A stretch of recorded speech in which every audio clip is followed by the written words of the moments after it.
girl went to a store just a few minutes away from her house, but she never came back. The police started their search, and over the course of the investigation, they uncovered some pretty strange clues. Still, the mystery remained unsolved for decades until the truth came out in a completely unexpected way. Christy Wesselman was born on April 19th, 1970 in Glen Ellen, Illinois. She lived there with her mom, two older brothers, and a sister. Their town was considered one of the safest in the area, and Christy loved spending time outside. She'd spend hours wandering the streets with other kids from the neighborhood. At school, Christy was popular and had a lot of friends. She was actively involved in school life and even got elected as vice president of her class. On top of that, she played volleyball and softball. In the summer of 1985, 15-year-old Christy was taking summer classes at school and spent most of her free time hanging out with friends. On July 21st, Christy came home from school around 3:30 p.m. Right after getting home, she decided to walk to a local store to grab a soda and a chocolate bar for herself and her mother expected her back in just a few minutes since the store was close by. But as time went on, it became clear something was wrong because Christy wasn't coming home. At first, her mom thought she might have run into some friends and gone off with them. Back then, there were no cell phones, so she couldn't check in with Christy and had no choice but to wait. As evening set in, her worry only grew. She called Christy's friends, but none of them had seen her that day. Growing desperate, she headed to the store herself, scanning the streets along the way, but there was no sign of Christy anywhere. Christy's family spent the next several hours searching for her, but when there was still no sign of her by 1:50 a.m., her mother decided to contact the police. Officers quickly joined the search, starting by piecing together Christy's last known movements. First, they spoke with the clerk at the store. She'd visited the man knew Christy well. He lived nearby and had even babysat her when she was younger. He confirmed that Christy had come by around 4:00 p.m., picked up some chocolate bars, and left. She didn't mention where she was headed, but the clerk noted that she seemed happy and nothing about her behavior struck him as unusual. Police also found a few other witnesses who had seen Christy at the store, but none of them could recall where she went. After that, investigators spoke to all of Christy's friends, considering the possibility that she might have lost track of time while hanging out with some of them, but none of her friends had seen her that day. The police then focused all their resources on the search and began combing through the streets, but by that time it was already the middle of the night, making the search even more challenging. Despite their determination, there was no trace of Christy, no clues, no leads, nothing. The search continued through the early morning, and by midday a new group of officers took over. One of them suggested trying to retrace Christy's likely route. He guessed that she had probably taken the shortest path from her house to the store, a shortcut through a nearby field. Back then, there was a large vacant lot with tall grass between the residential area and the store. Walking around it would take quite a bit of time for adults driving cars. It wasn't an issue, but local kids who frequented the store or the nearby McDonald's always took a shortcut through the field where a narrow path had been worn into the grass. The detective decided to follow this trail. As he made his way along it, something unusual caught his eye in the grass.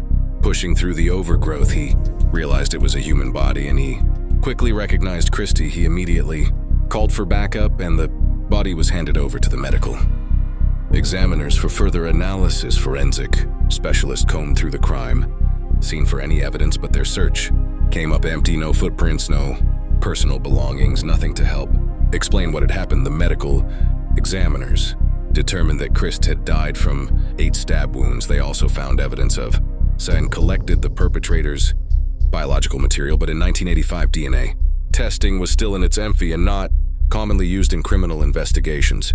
So with no way to analyze it, the sample was stored for future use. Christy's mother also helped police piece together another interesting detail. Christy had been wearing a pearl ring on her finger.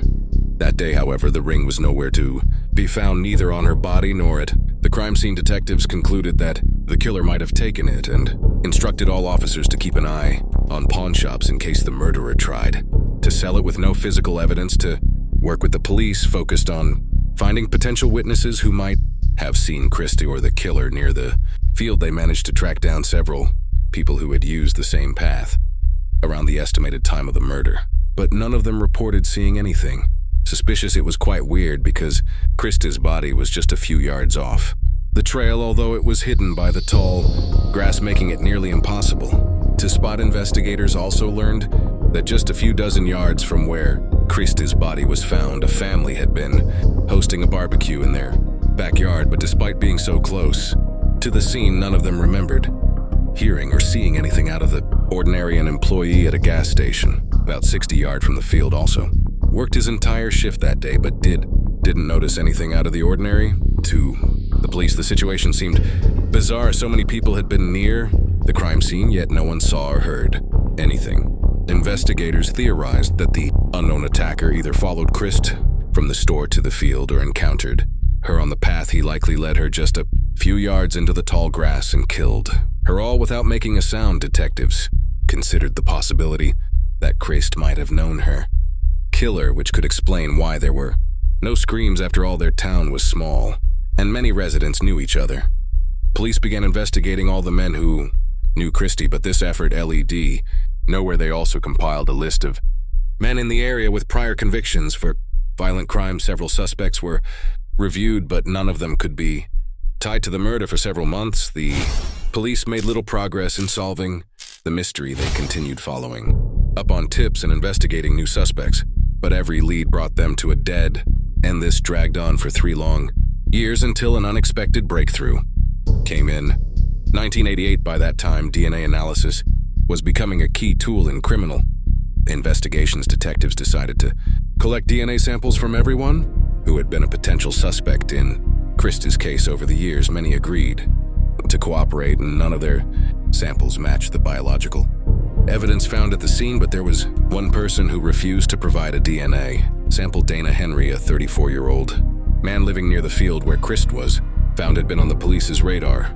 from the first days of the investigation. At the time, Henry denied having anything to do with the crime, but now his refusal to give a sample made detectives seriously question his innocence. The police decided to seek a court order to obtain his DNA. Henry appeared at the court hearing and continued to insist he was innocent. However, he was charged with contempt of court and held in a local jail cell for several days. Only after that, Henry agreed to provide his DNA sample. In the end, his DNA didn't match the killer's sample, and Henry was released. Once he was out, he told reporters that he had been held in a jail cell without clothing and was only released after he gave in to the immense pressure and reluctantly agreed to provide a sample. Henry said he spent around $50,000 on legal fees, a significant amount of money at the time. He had to mortgage his home, which he eventually lost, and many of his friends and family turned their backs on him. Frustrated and angry, Henry filed a lawsuit against the police department, but it didn't seem to lead anywhere. Even after DNA evidence cleared his name, some people still believed he was guilty. Years later, Henry admitted to reporters that the whole ordeal had ruined his life, even though he was never formally 1989 charged with a crime. CRI for another year, Christie's case remained at a standstill until 1989, when an unexpected twist brought it back into the spotlight. A judge issued a restraining order against a local man who had been bombarding the victim's family with tips about who he believed was responsible for Krista's murder. The man, named Willis, first contacted Christie's relatives in late 1985. He claimed to have information about the killer's identity and started sending them various leads. Each tip was investigated by the police, but every time it turned out to be either far-fetched or completely irrelevant to the case. This dragged on for almost 4 years until Christie's family couldn't take it anymore. They filed a complaint, and a judge issued an order barring Willis from ever contacting them again. Following the restraining order, police decided to investigate Willis himself, but they found no evidence linking him to the crime. In 2000, the killer's DNA was uploaded to the FBI database, but no matches were found. The case remained cold for many years. From time to time, the police revisited it, following up on tips, but they never got any closer to catching the killer. This went on for 3 entire decades. Over the years, the original detectives had all retired or moved on, and Christie's case had been assigned to a new team. Then in 2015, something completely unexpected happened. One day, they got a notification from the FBI database. The DNA sample from Krista's killer perfectly matched a recently uploaded profile. The DNA belonged to a 62-year-old man named Michael Jones who lived in a small town called Champaign, about 150 mi from Christie's home. Jones's DNA was added to the database after he was arrested for domestic violence. His wife had reported him to the police, which led to his arrest. According to an Illinois law passed in 2002, anyone suspected of a crime has to provide a DNA sample. Interestingly, the main advocate for this law was the state's attorney from the same county where Krista's murder took place. In this particular unsolved case, had been a major factor in his push to get this legislation passed. As soon as the DNA match came through, investigators jumped into action looking into Michael Jones. The first thing that stood out was that his name had never been mentioned in the case before. He wasn't a suspect, a witness, or even someone remotely connected to the investigation. The detectives simply hadn't known he existed. Michael Jones had a long criminal history. His first run-in with the law came in the mid-7s when he assaulted a woman, but for some unknown reason he apparently avoided any real consequences. Just a year later, Jones attacked a 27-year-old woman, assaulted her, and left her in a hospital parking lot when police issued a warrant for his arrest. Michael turned himself in during his trial. He expressed deep regret for his actions and claimed he had a great respect for the law. That's why he surrendered voluntarily. Jones also insisted that he suffered from serious mental health issues and needed professional help. However, an independent psychiatrist determined that he was fully aware of his actions. As a result, Jones was sentenced to 10 to 20 years in prison. As you might have guessed, was released early for good behavior. He ended up serving just 6 years of his sentence and was back on the streets by 1983, 2 years before Krista's murder. What's even more striking is that his victim wasn't informed of his early release.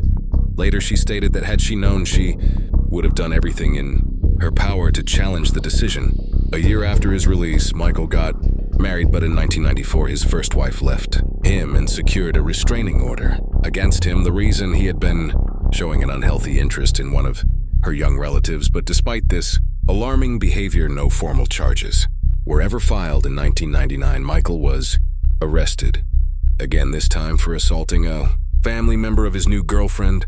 Detectives also learned that Michael often went on long solo motorcycle trips and frequently visited relatives in Chicago. Given that Krista's town was on the outskirts of his route, it's possible he passed through the area while traveling to see his family. If that was the case, it would explain why he never appeared on the detective's radar. If Michael was just passing through for a few hours, tracking his presence would have been nearly impossible. Krista's mother said she had never heard his name before. When police first called her to ask about Michael, she didn't think much of it. Over the past 30 years, investigators had contacted her many times with questions, so this just felt like another routine inquiry. But everything changed when police obtained a fresh DNA sample from Michael while he was in prison and confirmed once and for all that he was the killer. They visited Krista's mother in person to deliver the news. After all these years, the man responsible for her daughter's murder had finally been caught before formally charging Michael with Krista's murder. Detectives spoke with his ex-girlfriend and uncovered more details